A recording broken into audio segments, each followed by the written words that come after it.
Hi hello ನಮಸ್ತೆ, welcome to my YouTube channel. ದಯವಿಟ್ಟು ನನ್ನ ಚಾನಲ್ ಸಬ್ಸ್ಕ್ರೈಬ್ ಮಾಡ್ಕೊಳ್ಳಿ, ಹಾಗೆ ಪಕ್ಕದಲ್ಲಿ ಕಾಣುವಂಥ ಬೆಲ್ ಬಟನ್ನ ಪ್ರೆಸ್ ಮಾಡ್ಕೊಳ್ಳಿ. ಇವತ್ತಿನ ರೆಸಿಪಿ ಏನಪ್ಪ ಅಂದರೆ ಉಪ್ಸಾರು, ಮೊಳಕೆ ಕಾಳು ಹಾಕಿ ಉಪ್ಸಾರು ಮಾಡ್ತಾಯಿದ್ದೀನಿ. ನೋಡಿ, ಮೊಳಕೆ ಕಾಳು, ಆಲೂಗೆಡ್ಡೆ, ಹಾಗೆ ಹೀರೆಕಾಯಿ, ಬದನೆಕಾಯಿ ತೊಗೊಂಡಿದ್ದೀನಿ. ತರಕಾರಿಗಳು ನಿಮಗೇನು ಬೇಕೋ ಆ ತರಕಾರಿಗಳನ್ನ ಹಾಕೋಬೋದು. ಹಾಗೆ ನಾನು ಇಲ್ಲಿ 3 ಟೊಮೆಟೊ ತೊಗೊಂಡಿದ್ದೀನಿ. ಈಗ ನಾನು ಮೊಳಕೆ ಕಾಳುಗಳು ಹಾಗೆ ಆಲೂಗೆಡ್ಡೆ ಚೆನ್ನಾಗಿ ತೊಳ್ಕೊಂಡು ಹಾಕೋಬೇಕು. ಮೊಳಕೆ ಕಟ್ಟಿದ ಕಾಳನ್ನೂ ಅಷ್ಟೇ ನಾನು ರೆಡಿಮೇಡ್ ತಂದಿದ್ದೆ. ಮೊಳಕೆ ಕಟ್ಟಿದ ಕಾಳುಗಳು ನೀವು ಬೇಕಾದ್ರೆ ಮನೇಲೇ ಮಾಡ್ಕೋಬೋದು. ನೋಡಿ, ಈಗ ಅದಕ್ಕೆ ನಾನು 3 ಟೊಮೆಟೊ, ಹಸಿಮೆಣ್ಸಿನ್ಕಾಯಿ 10 ಹಾಕ್ಕೊಂಡಿದ್ದೀನಿ. ನಿಮಗೆ ಖಾರಕ್ಕೆ ಎಷ್ಟು ಬೇಕೋ ಅಷ್ಟು ಹಾಕೋಬೋದು. ಈಗ ಇದಕ್ಕೆ ನಾನು ನೀರು ಹಾಕೋತಾ ಇದ್ದೀನಿ. 2ರಿಂದ 3 ಗ್ಲಾಸ್ ನೀರು ಹಾಕೋತಾ ಇದ್ದೀನಿ. ಇಲ್ಲಿ ಸ್ವಲ್ಪನೇ ಇವಾಗ ನೀರು ಹಾಕ್ಕೊಂಡಿದ್ದೀನಿ. ನಿಮಗೆ ಸಾಂಬಾರಿಗೆ ಎಷ್ಟು ಬೇಕೋ ಅಷ್ಟು ನೋಡ್ಕೊಂಡು ಹಾಕೋಬೇಕು. ಇವಾಗ ರುಚಿಗೆ ಉಪ್ಪು ಹಾಕೋತಾ ಇದ್ದೀನಿ ಸ್ವಲ್ಪ. ಇವಾಗ ಕುಕ್ಕರ್ ಮುಚ್ಚಳನ ಮುಚ್ಚಿ 2 ಕೂಗಿಸ್ಕೊತಾ ಇದ್ದೀನಿ. ಈಗ ಖಾರಕ್ಕೆ ಏನೇನು ಬೇಕು ಅಂತ ನೋಡೋಣ. ನೋಡಿ, ಜೀರಿಗೆ, ಮೆಣಸು, ಬೆಳ್ಳುಳ್ಳಿ, ಕೊತ್ತಂಬರಿ ಸೊಪ್ಪು, ಒಂದು ಸ್ವಲ್ಪ ಹುಣಸೆಹಣ್ಣು, ಹಾಗೆ ಕಾಯಿ ತುರಿ ಈಗ ರುಬ್ಕೊಳ್ಳೋಕ್ಕೆ ಹಾಕೋತಾ ಇದ್ದೀನಿ. ನಿಮಗೆ ತೋರಿಸಿದ್ನಲ್ಲ ಖಾರಕ್ಕೆ ಏನೇನು ಬೇಕು ಅಂತ, ಅದನ್ನೆಲ್ಲ ರುಬ್ಬಕ್ಕೆ ಹಾಕ್ಕೊಂಡಿದ್ದೀನಿ.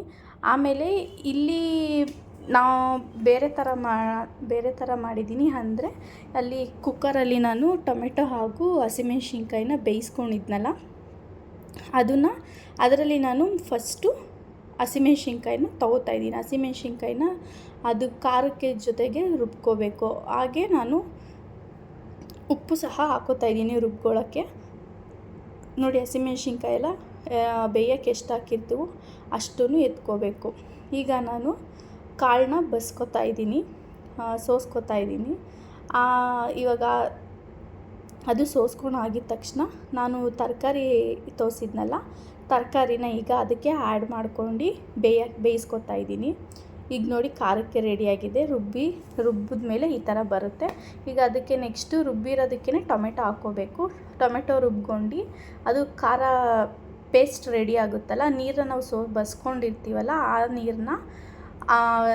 ಆ ನೀರಿಗೆ ಖಾರನ ರುಬ್ಕೊಂಡಿರೋದನ್ನ ಹಾಕ್ಕೋಬೇಕು. ಹಾಗೆ ಮಿಕ್ಸಿ ಜಾರಲ್ಲಿ ಸ್ವಲ್ಪ ಖಾರ ಇತ್ತು, ಅದಕ್ಕೆ ಸ್ವಲ್ಪ ನೀರು ಹಾಕ್ಕೊಂಡು ಅದಕ್ಕೆ ಹಾಕ್ಕೋತಾ ಇದ್ದೀನಿ. ನೋಡಿ, ಇವಾಗ ನಾವು ಈ ಕನ್ಸಿಸ್ಟೆನ್ಸಿಲಿ ಮಾಡ್ಕೊಂಡಿದ್ದೀನಿ. ನಿಮಗೆ ಎಷ್ಟು ಬೇಕೋ, ಯಾವ ಥರ ಫಾರ್ಮೆಟ್ಸ್ ಬೇಕೋ ಆ ಥರ ನೋಡ್ಕೊಂಡು ನೀವು ಮಾಡ್ಕೋಬೇಕಾಗುತ್ತೆ. ಇವಾಗ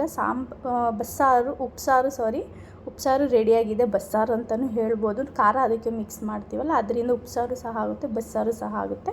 ಉಪ್ಸಾರಿಗೆ ಖಾರ ಸಪ್ರೇಟ್ ಹಾಕೋತಾರೆ, ನಾವಿಲ್ಲಿ ಸ್ವಲ್ಪ ಅದಕ್ಕೆ ಮಿಕ್ಸ್ ಮಾಡಿದ್ದೀವಿ. ಇದೊಂಥರ ಸ್ಪೆಷಲ್ ಅಂತಲೇ ಹೇಳ್ಬೋದು. ನೀವು ಮಾಡಿ ನೋಡಿ, ಹೇಗಿತ್ತು ಅಂತ ಕಮೆಂಟ್ ಮಾಡಿ. ಹಾಗೆ ನನ್ನ ಚಾನಲ್ನ ಸಬ್ಸ್ಕ್ರೈಬ್ ಮಾಡ್ಕೊಳ್ಳಿ. Thank you.